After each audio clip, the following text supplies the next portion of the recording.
You're saying they were different then. You're saying they were kind, and patient, and actually listened when you spoke. Are you sure? Or are you just remembering the version of them that was necessary to get you through the door? Look. I know you're replaying those early days like a movie trailer for a life that never actually existed. You tell yourself, they weren't like this in the beginning. You're convinced that the person you fell for is the real one, and this current version is just a glitch, a phase, or a reaction to stress. But let's be real for a second. That reasonable person wasn't the reality, it was the hook. You remember that first dinner, don't you? You told them about your past, your deal breakers, the things that hurt you. And they nodded. They validated you. They said, I could never imagine treating someone like that. It felt like finally being seen. You thought you'd found someone who actually spoke your language.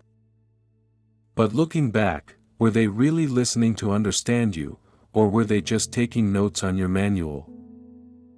Every time you praise how reasonable they were at the start, you're actually describing how well they mirrored your own decency. They didn't have to be perfect, they just had to be exactly what you were looking for. You noticed the tiny shift, didn't you? That first moment where the mask didn't quite fit, but you adjusted yours to make it work. You're not confused. You're avoiding the truth. You keep waiting for that reasonable person to come back, but they aren't coming back because they weren't there to begin with. That person was a curated performance designed to lower your guard. Now that the guard is down, you're seeing the person they actually are. You saw the red flags, but you called them quirks because you wanted the lie to be true. Alright, let's talk about that first time you actually said, no, or even just, not right now. It wasn't some grand explosion. It didn't feel like a war. In fact, it probably felt like a tiny, insignificant blip on the radar. You remember that, don't you? You weren't trying to start a fight, you were just being a person with your own life, your own schedule, or maybe just your own opinion. And that's when the reasonable person did something very specific. They didn't scream. They didn't throw a fit. They just made you feel like you were being a little bit difficult. Maybe you had plans with a friend you've known forever, and they said, oh, of course, go have fun. I just really missed you today, but it's fine. I'll just figure something out on my own. It sounds supportive, doesn't it? On the surface, they're giving you the green light. But underneath, there's that heavy layer of guilt they just draped over your shoulders. They didn't tell you not to go, they just made sure you wouldn't enjoy it if you did. They said, I'm not trying to control you, I'm just sensitive. No, they're testing the fence. They're seeing how much weight you're willing to carry for them. They're checking to see if you'll prioritize their sensitivity over your own reality. And because you're a decent person, you reacted calmly. You probably even apologized. You thought, well, they're just really into me, or they're just having a bad day. You didn't think it meant anything because, at that point, you still believed in the character they played in the beginning. But look at what happened next. You didn't just go to that dinner or keep that boundary. You started calculating. The next time a friend called, you hesitated. You checked the vibe in the room before you answered the phone. You weren't even aware you were doing it yet, but you were already negotiating with your own freedom. You were trying to prevent a reaction that hadn't even happened yet. This is how the poison gets in. It's not a flood, it's a leak. They push a centimeter, and you give a meter because you want to keep the peace. You want to prove that you're the reasonable one too. But while you're busy being understanding, they're busy mapping out exactly how much of your space they can take before you notice it's gone. They weren't being sensitive, they were training you. You noticed it, didn't you? That first time you felt a knot in your stomach for just wanting to do something for yourself. So, you started editing yourself. You didn't even realize it was happening at first, did you? It started with a pause before you spoke, a quick internal scan to see if what you were about to say might trigger that sensitivity, or cause a misunderstanding. You became a professional at translating your own needs into a language that wouldn't upset the peace. You started explaining yourself more. Every time you wanted to do something normal, you came prepared with a list of reasons, defenses, and reassurances. You weren't just living your life anymore, you were presenting a case for it. You became more careful with your words, trimming away the parts of your personality that seemed to create friction. You thought you were just being mature. You thought you were working on the relationship. Well, let's be honest, you weren't working on the relationship, you were working on shrinking yourself to fit the space they left for you. Every time you swallowed a thought to avoid a conflict, you gave up a piece of your ground. You stopped being a partner and started being a caretaker for their moods. They said, "I just feel like you don't care about my feelings." No, they just noticed you were still trying to have feelings of your own. And you adjusted again, didn't you? You moved the line. You let the balance shift until you were doing all the leaning, just to keep them from falling over.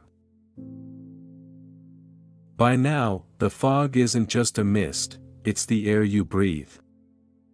You're living in a world where the rules change every hour, and the only constant is your own exhaustion. This is where the pattern stops being a series of misunderstandings, and starts looking like a cage. You noticed it, didn't you? That feeling of walking on eggshells even when they aren't in the room. You're anticipating their reaction before they've even had one. You've become an expert in a person who refuses to be known. They didn't force control. They didn't have to. They only needed you to adjust. And every single adjustment you made gave them more space to colonize your mind. It starts with the repeated behaviors, the way they forget things that are important to you, or the way they go silent the moment you have a win. It's the shifting boundaries that feel like moving targets. One day, they love your independence, the next, that same independence is selfishness or abandonment. They said, "I just have high standards for the people I love." No, they have high standards for your compliance. They aren't looking for a partner, they're looking for a mirror that only reflects the version of themselves they want to see.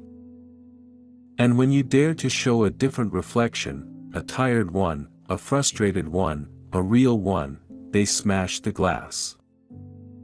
Then they blame you for the mess on the floor. The confusion you're feeling isn't an accident.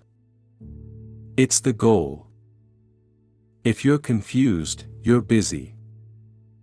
You're busy analyzing, busy fixing, busy trying to get back to that reasonable person from the beginning.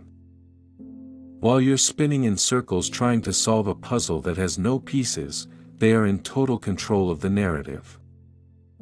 You find yourself apologizing for things you didn't do, just to end a silence that feels like a physical weight. Look at the emotional pressure. It's the way they use your own empathy against you.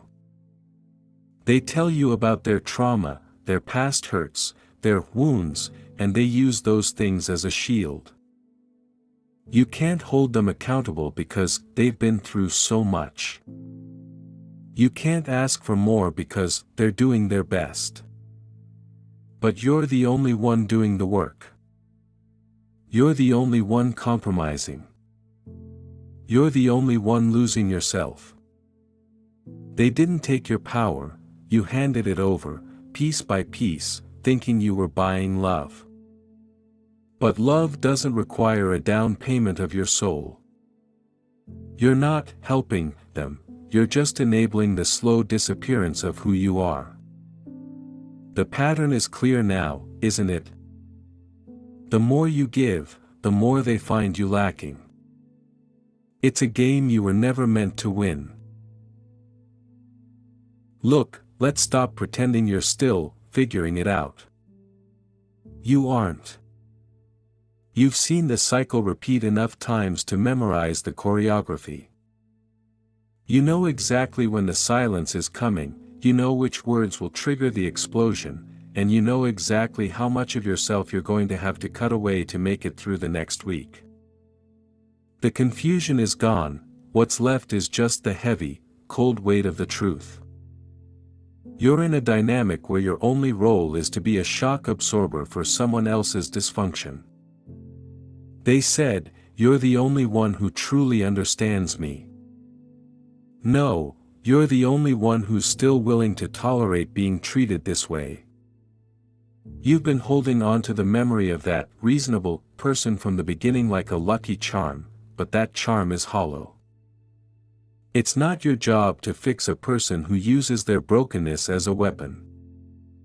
It's not your job to be a martyr for a relationship that feels like a prison. You see the exit. You've seen it for a long time. The responsibility now isn't about what they did to you, it's about what you're going to do for yourself. You don't need more evidence. You don't need a formal apology that's never coming. You just need to decide if the person you were before all this started is worth saving. The reasonable person isn't coming back to rescue you. You have to be the one to walk out the door. This ends when you decide it does. If you decide to.